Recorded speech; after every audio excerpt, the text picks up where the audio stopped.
ايه رأيك في شكل القنبلة دي؟ ايه رأيك؟ بأمانة احلى من اللي بتشتريها في المحلات. كفاية ان انت عاملاها على ايدك ونضيفة وجميلة. شايفة سلطة الفاكهة التحفة دي؟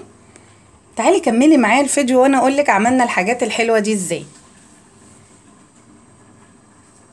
اول حاجة معايا الرز بلبن، بس انا مرضتش اطلعه معاكم على القناة عشان الفيديو معايا ما يطولش قوي. شايفين الرز؟ انا عاملاه معاكم قبل كده بكل تفاصيله على القناه. بكوبايه رز هتعملي كل الكميه دي كلها. خلاص. معايا الفاكهه بتاعتي عباره عن فراوله، موز، تفاح. معايا مانجا مطلعاه من الفريزر، شايفين قد ايه هي ناشفه. هضربها من غير ولا نقطه ميه. هقطع الفاكهه وارجع لكم. كده انا قطعت الفاكهه بتاعتي. تعالوا بقى نرص البولات بتاعتنا. اول حاجه هجيب بولات كده. اول حاجه تنزلي بمعلقه صغيره كده من الرز ابو لبن. شايفين الرز ابو لبن قد ايه كريم وشكله حلو قوي.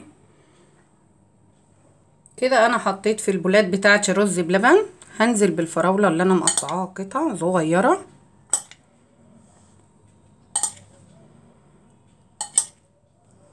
شوفي بقى انت القنبله دي بتشتريها بكام من بره؟ اقل حاجه 45، وفي محلات كمان بتبيعها ب50 جنيه.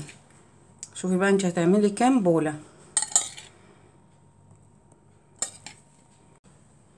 وبعد ما نزلنا بالفراوله هننزل بالتفاح. معايا تفاح احمر وتفاح اصفر.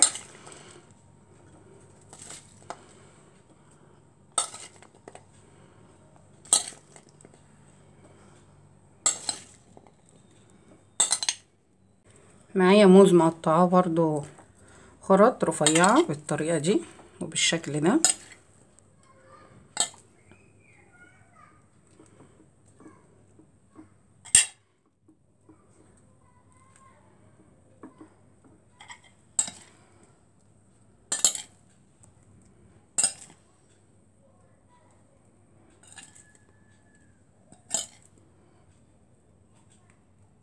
وبعد ما احنا رصينا الفاكهه بالشكل ده، معايا المانجايه اللي انا وريتها لك. شايفين القوام بتاعها؟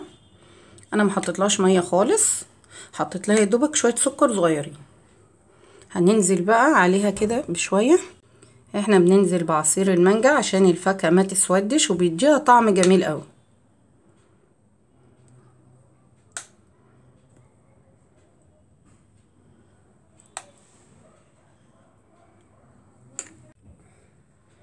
معايا بقى حاجه تاني اللي هتخليها لك زي الجاهزه بالظبط، قطعه من البسبوسه. شايفين شكلها؟ تحفه. معايا معلقه من القشطه. شايفين؟ خليناها زي بتاعت بره واحسن كمان.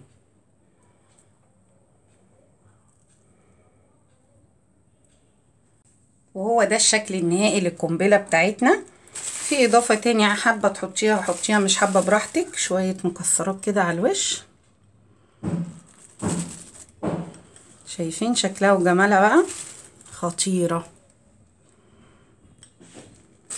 تعالوا بقى اقول لكم الفاكهه التانية هعمل بيها فكره تاني. هاتي بوله بقى، ضيفي الفاكهه كلها اللي متبقيه معاكي.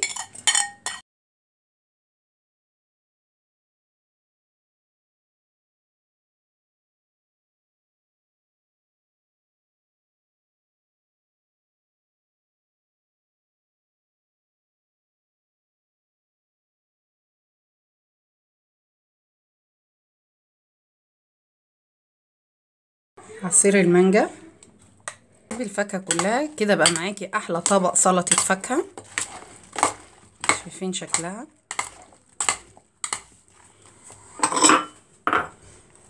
تقدميها بالشكل ده.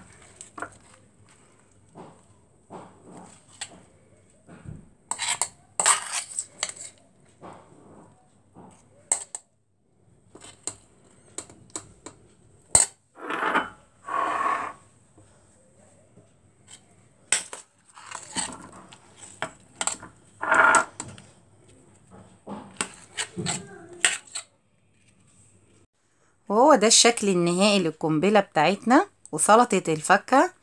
يلا احفظي الفيديو عشان هينفعك في رمضان، ويا رب يكون الفيديو عجبك.